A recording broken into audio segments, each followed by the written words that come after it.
bullies. They're in playgrounds. But worst of all, they're in government. Government bullies are the biggest danger because government gets to use force. It's not just the police and the military. 10 million government bureaucrats get to use force too. They ban drugs that might save your life. Some people are going to die because of this. They make kids cry by telling them, you don't have a choice in your education. You wanted to go to that school? Individual MABs may perform direct attack missions. Government may use drones to kill people. But if a business wants to deliver products with them, government says no. Government bullies even get to confiscate your stuff and keep it. Flat screen TVs to Rolex watches to over 20 boats. Kind of like pennies from heaven, you know, it gets you a toy or something that you need, is the way we typically look at it. Government's bullies. Because you're not good at anything. That's our show tonight.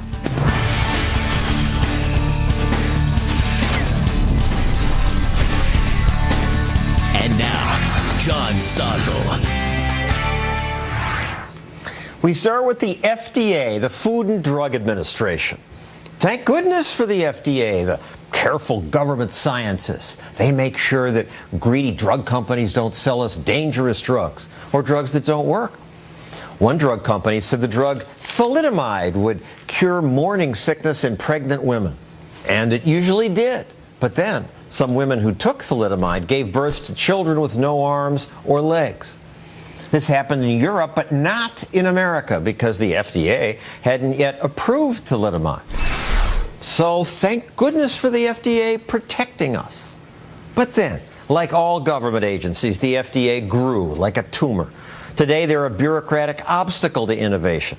Getting a new drug approved now costs more than $1 billion and takes up to 15 years. That caution kills people, too. The FDA once held a news conference and proudly announced this new heart drug we're approving will save 14,000 American lives a year. No one stood up at the press conference to ask, excuse me, didn't this also mean you killed 14,000 people last year by delaying its approval? No reporter asked that because reporters don't think that way. But it absolutely meant that. If the drug could save 14,000 people but wasn't approved, then that year 14,000 Americans died because of that delay. Regulation can kill too. But former Congressman Dennis Kucinich, who served on a committee that oversaw the FDA, says this regulation is good and there should be more of it. Dennis? I'm not making such a broad statement. You know, we have to be careful about this, John, to make sure that people are not going to be at risk from taking drugs that may have side effects or adverse consequences that haven't properly been reported before they were put on the market. But even stuff that is reported and goes through the FDA causes bad effects. Do you disagree that the delay kills people too? Well, delays can create problems, there's no question about it. As a matter of fact, because of exactly what you said, in recent years, the Food and Drug Administration has changed the way it does business by putting new programs forward for accelerated approval of new drugs, for a fast-track process for bringing a new drug to market. Faster track, but it's still slow. Why isn't it my body, my choice? And if I'm dying, why can't I take anything? Well, I agree with you essentially, John, because the fact of the matter is the government in the end can't give us health, and we have to be responsible for our own lives. You agree with me? We don't need the FDA should be voluntary. It should be our choice? No, the regulation necessary. But what I'm saying, though, that each of us has the power to make choices governing our own health. We accept the consequences. The FDA provides information as a result of its regulatory process. No, the FDA tells companies you may not sell this, tells people you may not take this. They can't get the drug. The FDA can't tell people don't take this, but they can stop a drug from getting to the market in the event that the drug is shown to have adverse consequences in clinical trials. I mean, this is a fact, and we don't want anybody to get hurt, but we know people do get hurt. But if they can't bring it to market, people can't take it. Well, sometimes that's good. For example, some drugs are brought to market and people get hurt. You just watched the movie The Dallas Buyers Club, right? That got an Oscar nomination. And it makes the point that you're talking about. For those of you who did not see the movie, the star, Matthew McConaughey, is told he has AIDS. He'll be dead in 30 days. So he wants to try drugs like AZT, which he heard might cure him. But his doctors say, no, you may not. None of those drugs have been approved by the FDA. Screw the FDA. I'm going to be DOA. I say what goes in my body, not you. That decision, like it or not, is left up to the people in this hospital. It's his body. Why should the government stand in the way? Well, there are cases in which individual benefit can be obtained by a drug that's not approved by the FDA. That's true. Then it's up to the person to make his or her own decision about whether they want to gain access to it, and that does happen. Sometimes but you have to go to Mexico or Europe? You can't get it in America. Sometimes people have to go out of the country to get things, unfortunately, that the FDA may not have approved, but in not approving it, there often are reasons that deal with serious adverse health consequences for people taking a drug that hasn't gone through an approval process. Well, thank you, Congressman Kucinich. I think it should be our choice. Let's hear from the other side. Jen McNary has two sons, 15-year-old Austin and 12-year-old Max. Both have a form of muscular dystrophy that leads to muscle degeneration and eventually death. The boy's mom heard about an experimental drug that might cure the kids. She tried to get them into the FDA-approved trial that was testing the drugs and was told Max could be in the study, but Austin could not. After just 16 weeks, Jen could see the drug was working. Max can walk. He can dance. He can swim. But Austin continues to get worse. Jen McNary joins us now, along with Darcy Olson of the Goldwater Institute, which is a think tank that argues that people who are dying should have the right to try any drug, even if it's not government approved. You heard the congressman? It's to protect you. John, this is about saving lives. And what the Goldwater Institute is working on is an initiative where the states can give anyone with a terminal illness the right to try an experimental drug before the FDA has approved it. So, usually a manufacturer discovers a drug and it takes 10 to 15 years before it can get into, say, Jen's hands for her sons. We're saying once they have an awareness of that drug, access should be immediate. If she wants it, she should be able to get it. And this Right to Try Act has passed parts of legislatures in several states, but it didn't just breeze through as I would think it would. If you're dying, you ought to be able to try something. Well, it's actually moving pretty quickly in multiple states across the country. It polls at 85%, and this is true on the left, on the right, men, women. This is a no-brainer for people, John. Everyone has someone in their family or has a close friend who has suffered and died from something like cancer or other terminal illnesses.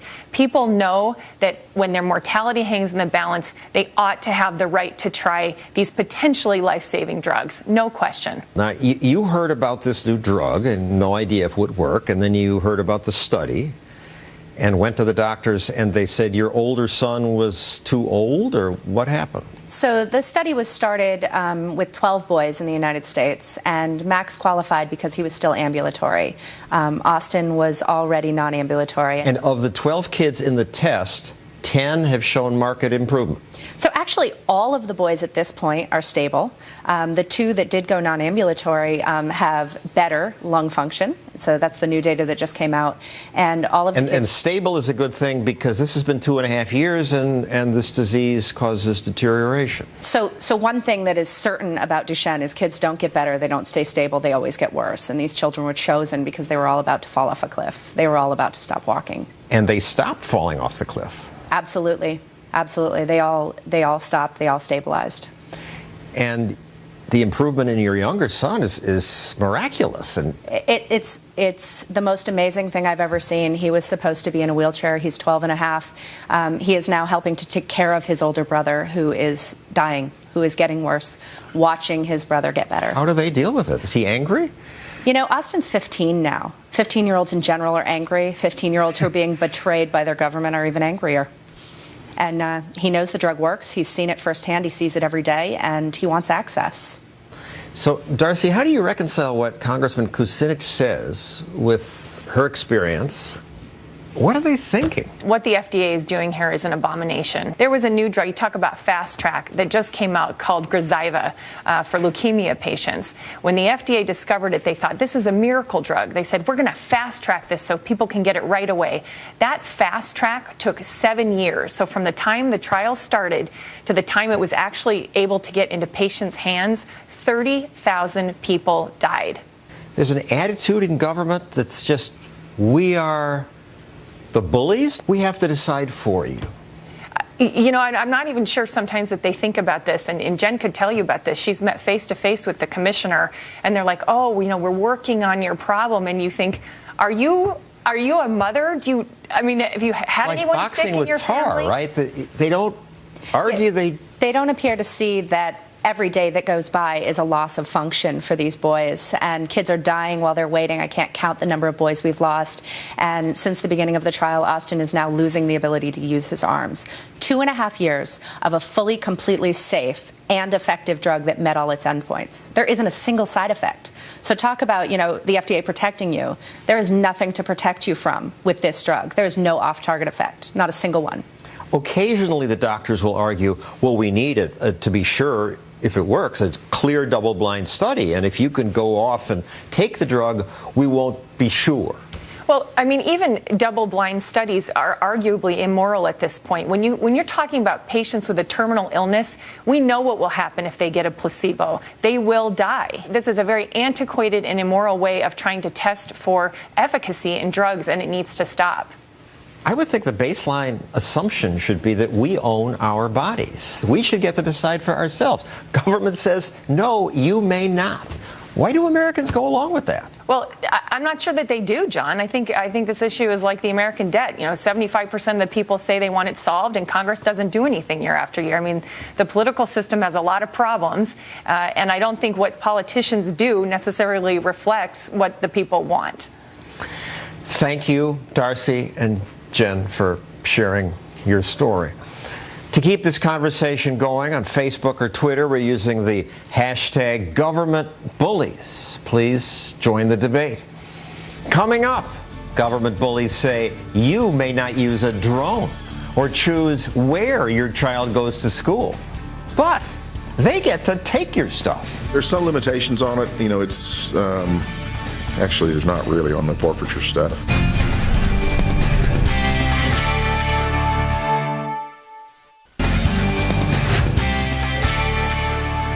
You ever been accused of a crime? At least if you're in America, the law says you're innocent unless proven guilty. Police can't lock you up or confiscate your stuff unless you're convicted. Good. But oops, some government bullies found a way around that law. For example, suppose you don't trust banks. You've got a lot of cash you keep in your car. Carrying too much cash? Police can accuse you of selling drugs or laundering money and seize it. Seize it without ever taking you to court. And police departments around the country have discovered this is a really good way to raise money. From flat screen TVs to Rolex watches to over 20 boats, you name it, they've got it. It's kind of like pennies from heaven. You know, it gets you a toy or something that you need, is the way we typically look at it. Pennies from heaven. Actually, more than $1 billion is confiscated each year.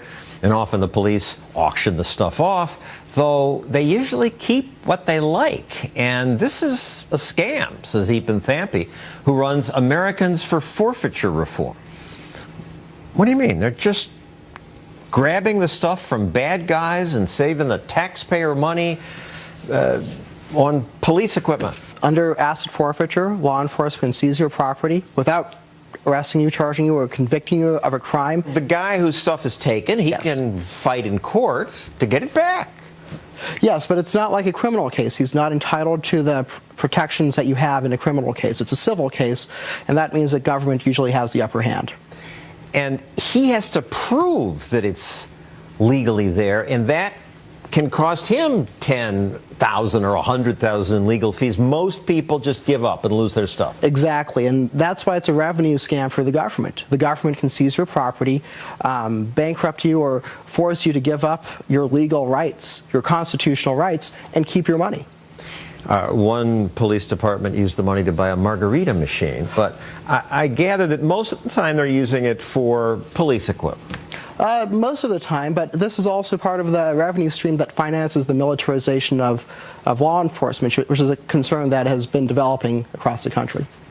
Now, most people, when they lose property to the police, have no idea this can happen in America. One business owner who repaired used trucks sold a truck to a man on credit, but before he was paid in full and transferred the title, the man he sold it to was pulled over and charged with driving under the influence. The businessman wasn't responsible for that, but the police kept his truck anyway. He couldn't believe it. The truck done nothing. This is my money. Why are you taking my money? I have never seen a truck drink and drive. I don't think it's the fault of the truck. And they know better. They know better? Under asset forfeiture, the government doesn't need anything but suspicion to seize your property and keep it for themselves. I like this picture of a car in Tulsa, Oklahoma, the police flaunting their forfeiture. This used to be a drug dealer's car, now it's ours. You know, Congress gave asset forfeiture to the government to prosecute the war on drugs. And this has turned into a massive revenue stream, and after 40 years of a war on drugs, we still have drugs and drug dealers. You know, the only thing we've really forfeited is their rights to property and to liberty. And the police are richer. Oh, absolutely. It's like I said, this is a multi-billion-dollar revenue stream for law enforcement. And for some political self-dealing, the prosecutor in Indiana did what? So there's this prosecutor in Delaware County, Indiana, Mark McKinney. A couple of years ago, he hired himself as an outside contractor to his prosecutor's office to do civil forfeiture, and he would keep 25% of the total on a contingency basis. He was finally caught and punished for doing that. It wasn't a very strict punishment. They only suspended his law license for, I think, 120 days and made him repay about $170,000.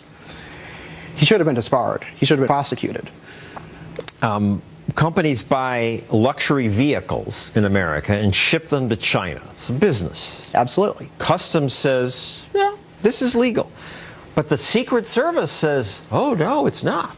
And under that interpretation, the Secret Service says that they can aggressively use asset forfeiture to seize bank accounts and vehicles of companies that are doing no more than exporting American luxury vehicles to countries like China or Russia, where they're worth more. In this operation, they're certainly seizing tens of millions of dollars from companies that are doing nothing more than exporting vehicles. And Customs says this is legal, but yes. Secret Service wants... Yes, and you have this conflict between two law enforcement agencies, two federal law enforcement agencies, and one of them has a direct financial incentive in saying law is one way when Customs says it's not.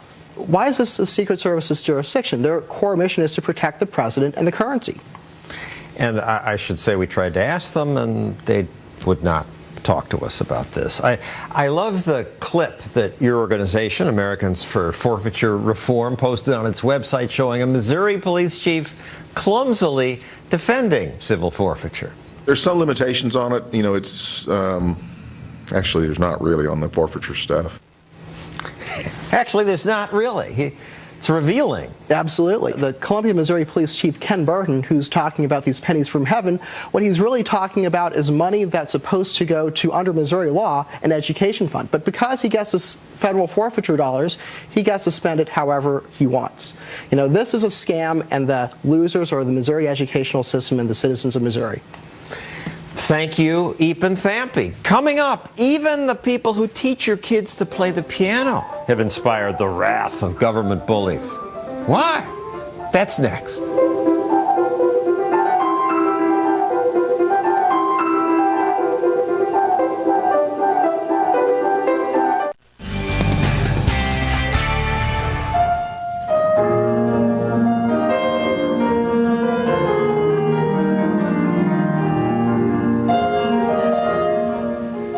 That young man was taught by a music teacher. Bullies in your government feel the need to protect you from music teachers' anti-competitive practices. What terrible anti-competitive thing did they do? Let's ask the group's executive director, Gary Engel. Gary, what horrible thing have you done? Well, music teachers, like most professionals, have a statement in their code of ethics that says that they will respect their colleagues' studios and they won't actively recruit the students from them. And the FTC feels that this is a violation of the anti-competitive, antitrust laws. Now, in theory, I can see their point.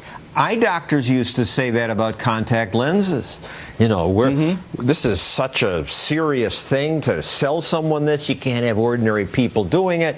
We won't even allow our members to advertise prices.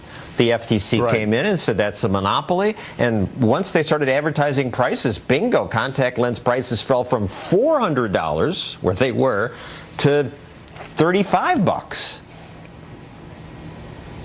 Well, music teachers are making a bit more of a modest income than that. The average music teacher makes about $30 for an hour lesson. The FTC, because it's so busy that this is what it decides it should focus on, comes after you, and you really can't fight the government, right? Oh, right. It's just impossible. We're a small organization, have a very small budget. So you, like most people, sign a consent order, which another way is to say, we don't admit doing anything wrong, but we won't do it anymore. And then they ask you to do a bunch of onerous things for 20 years. Exactly. We have to establish an antitrust education program for our state presidents, for our leadership. We have to appoint an antitrust compliance officer. We have to require all 500 plus of our local associations and our state associations to sign a certification that they don't have anything in their governing documents that would be considered anti-competitive. So basically more bureaucracy and more expense. It's like this trust busting is becoming a bank buster for us. But it's good for the lawyers. Thank you, Gary Engel. Good luck to you. Hey, thank you very much, John.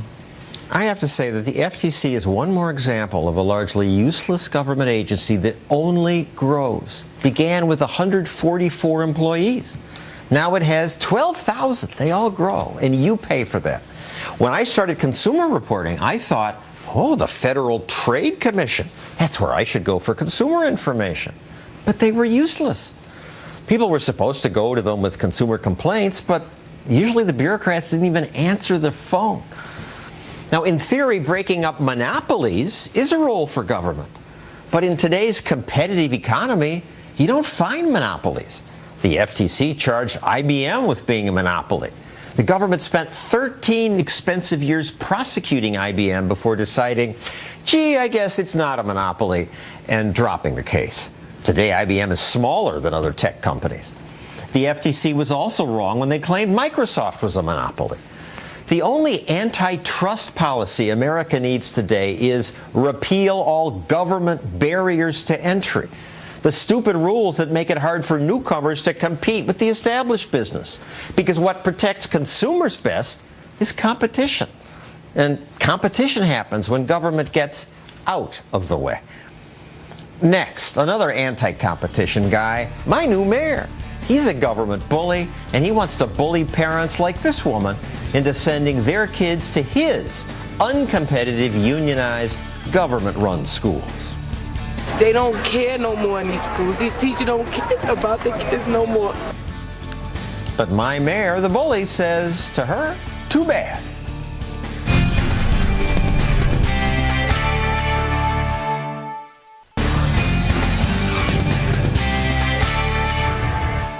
I'd like to introduce you to my new mayor, Bill de Blasio. I think he's a cruel, small-minded bully. Because to please his supporters and the teachers union, he repeatedly attacks a woman who runs charter schools. She has to stop being tolerated, enabled, supported. I have seen her schools have a destructive impact on the schools they're going into. Destructive impact. I visited Eva Moskowitz's schools. Kids there were learning happily. I challenged them, asking questions like, isn't reading and writing hard work? And they gave me answers like this. Reading is work, but it's rockin' awesome. Those charter school kids look forward to going to school in the morning. That school's doing something right. And they live in Harlem, where government-managed schools are often lousy. But after attending Moskowitz's charter schools, those kids get test scores that are among the best in the state.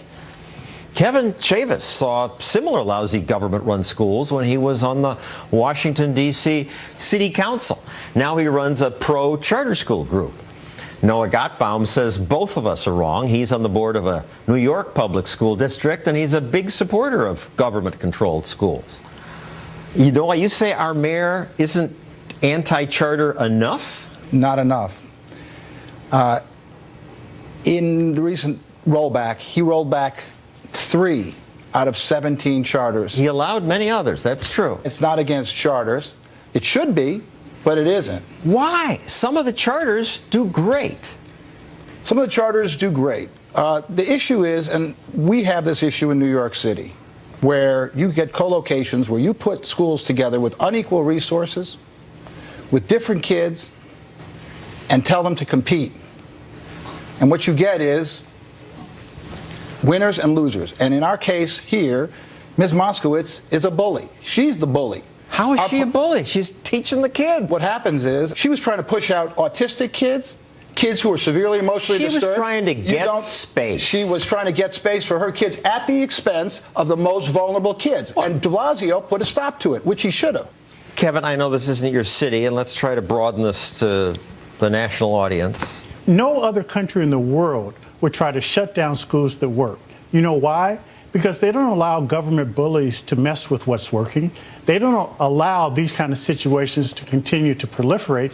De Blasio has made petty personal politics the byword. He said he was going after Eva Moskowitz. That's exactly what he's done. I am a school board vice president, part of Harlem in the Upper West Side. We have 6 Eva Moskowitz co-locations. Every time she comes into a building, you know who gets bullied? The public school kids, the most vulnerable kids. She's got 13,000 parents on a waiting list.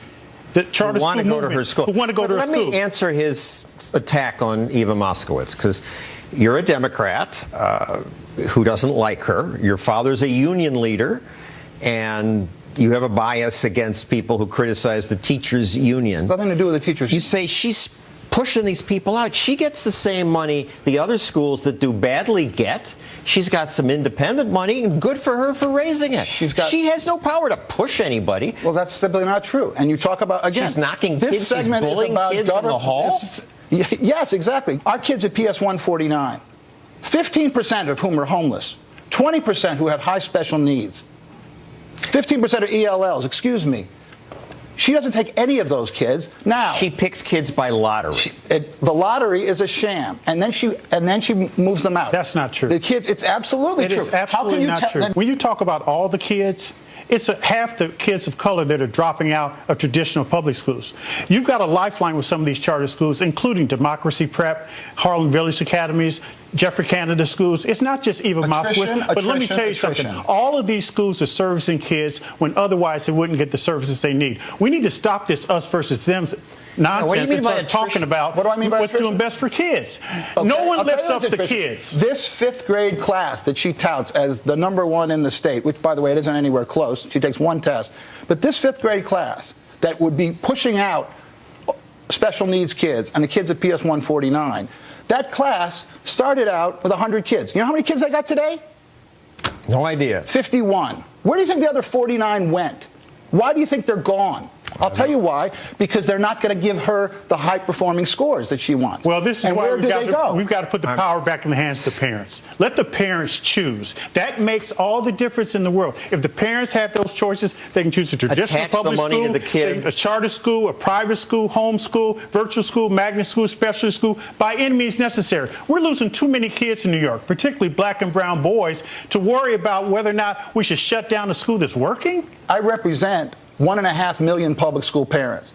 There are 1.1 million kids in the public schools and only 6%, 70,000 in the charter But there's schools. a 50,000 person waiting list on the charter schools. That waiting list is so phony, Kevin. It's not. It's absolutely not. You tell me why, if she had such a big waiting list, she had a 1,500 person waiting list, she couldn't fill her class. If you want to have choice. It's about choice. And if that's what you want, I do want choice. What we need to do is invest in our public schools and make sure that every neighborhood school is a good one. We've invested $20,000 per student in New York City. First of all, we've invested less than that, and then we still have no counselors for our kids. We still have over $20,861. Yep, and why for is special needs kids, $27,000. And we're not complying. That money's not going there. It's not happening. The court because has it's put it in your government monopoly where money disappears. You may say that, but the bottom line is that the kids aren't getting the services, and it's not correct. And by the way, the courts said you're underfunding our public schools. Even the governor, who's a Democrat like you, has woken up to the idea that your ideas might not be great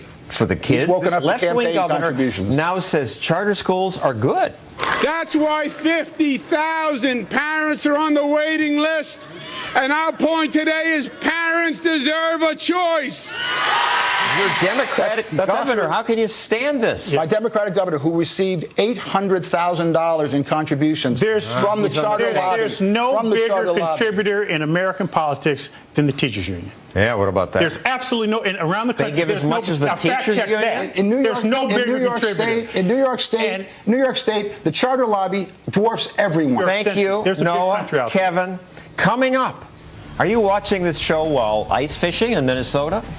Do you like a cold beer? Now you can have it delivered via drone. Will government bullies wreck this service too? Next.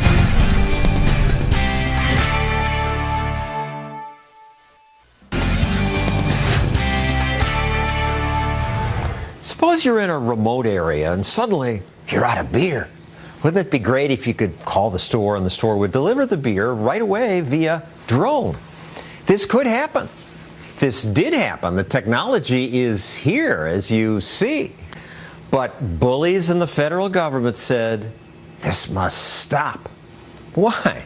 Here to try to explain that is Adam Thierer, who researches technology and digital privacy for the Mercatus Center. So why do they say stop? Well, our government fears what the drones might be utilized for, because right now drones have an image problem, John. Basically, we think about drones overseas as nefarious things that our government uses to rain death and destruction from above. But drones have many positive commercial and peaceful uses that people are utilizing them for, including delivering beer or flowers or packages here in America. But we can get our brains around that. They must have some practical reasons, like they're worried about smashing into airplanes? Or? Sure. Safety's the primary issue, but also privacy issues. And there are some legitimate concerns there. But, of course, we could deal with those in other ways, probably without having sort of a mother may I permissioned approach to allowing this innovation to happen domestically. And the FAA's attitude is, yeah, you can play around with them. This is lower than the planes fly. But if it's commercial use, if you make money, then you can't. That's right. Recreational use is generally allowed right now, but if you start applying it in a commercial way, the FAA is cracking down and sending threatening letters to a lot of people saying, don't you do that without our permission. Yes, 17 cease and desist letters already, and Amazon got publicity for showing that they would deliver via drone, but I thought that was just a stunt, that they're not prepared to do that. But real companies were doing it. Beer, flowers, photographers. That's right. Journalists. I mean, there's a lot of journalists who are using it right now to report. There's a lot of environmentalists who are using it to look into things. There's people who are using it for other safety purposes, monitoring forest fires or pollution, whatever else. In Michigan, a florist offered It's flower delivery by drones. You place your order. This nice man on the phone writes down the GPS coordinates while your bouquet is boxed. A drone is fired up and then up, and away over the trees, a couple of parking lots, to a doorstep near you. When government bullies heard about that, they ordered him to stop. And while the florist and beer delivery obeyed the FAA, I find it exciting that some other people just ignored the bullies. In the Wall Street Journal, Gordon Krovitz reports that the Fresno Bee, you had mentioned newspapers, they acquired a drone for gathering news, although other news organizations got cease and desist orders. Movie director Martin Scorsese used a drone to film The Wolf of Wall Street, though the FAA went after other film companies. And baseball teams like the Washington Nationals use drones to monitor performance of players during spring training. So It's exciting when entrepreneurs say, government, we hope you don't catch us. It's kind of like Airbnb is doing with rentals. That's right. It's exciting what a lot of these entrepreneurs are doing, but let's just stick with safety, because the FAA says we're doing this for safety reasons. Well, okay, let's talk about safety. Every year, over 30,000 Americans die in vehicle crashes in this country. That's a huge number. A lot of the things they're doing are very mundane. They're going to get some medicine. They're going to pick up dinner, maybe something else. What if those things could be delivered to us with drones? We may be saving thousands of lives every year. These things are not taken into account by government bureaucrats when they're thinking only about the short-term objectives that they're assigned to deal with. That's why the law needs to change here. They think only about the possible thing that could go wrong where they could be blamed. That's right. Our brains can't imagine all the good that comes out of Exactly. If things. we spend all of our time living in fear of hypothetical worst-case scenarios and basing public policy upon them, then best-case scenarios can never come about. Innovation dies when you live in fear of hypothetical worst-case scenarios. And innovation dies when you try to obey the Bullies rules. I look at the FAA rules. Only one commercial business in the Arctic has satisfied all our requirements. You have to have certified aircraft, a licensed pilot, and approval from the FAA. And this is how basically lobbying and cronyism starts, because you have to hire armies of lobbyists to come to town to basically help you in D.C. if you want to get permission for these things. It doesn't just happen overnight, and therefore you either give up entirely or you hire people to come to D.C. And they even seem proud of their obstructionism. I look on their website, myth number 6, commercial drone operations will be okay after September 30th, 2015. Fact. Congress told the FAA to come up with a plan by then. We're writing regulations. It's like they're bragging. Yeah, it's sad, and what's really sad here is that this could affect American competitiveness as well. There's many countries who are already innovating in this regard and producing really remarkable things with drone delivery services. Farmers in Japan use it to spread pesticides. Construction workers in Britain to survey sites for power plants. That's right. And the future is very bright if we allow American innovators to do this, because we know we've already done it with things like the internet and other technologies, where innovators did not need to seek a blessing from a bureaucrat in order to be entrepreneurial or innovative. We need to apply that same thinking here with commercial delivery of drones and things like that. Thank you, Adam Thierer. And he has a new book about this called Permissionless Innovation. And it ought to be permissionless. Next, my take on how government bullies are like those nasty kids on the playground. I heard he want to help? Why do they kick the victim? Because he likes it.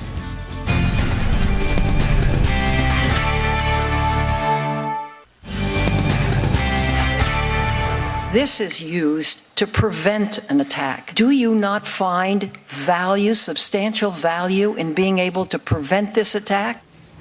Senator Dianne Feinstein was quick to defend government spying until, oops, she learned that the government also spied on her.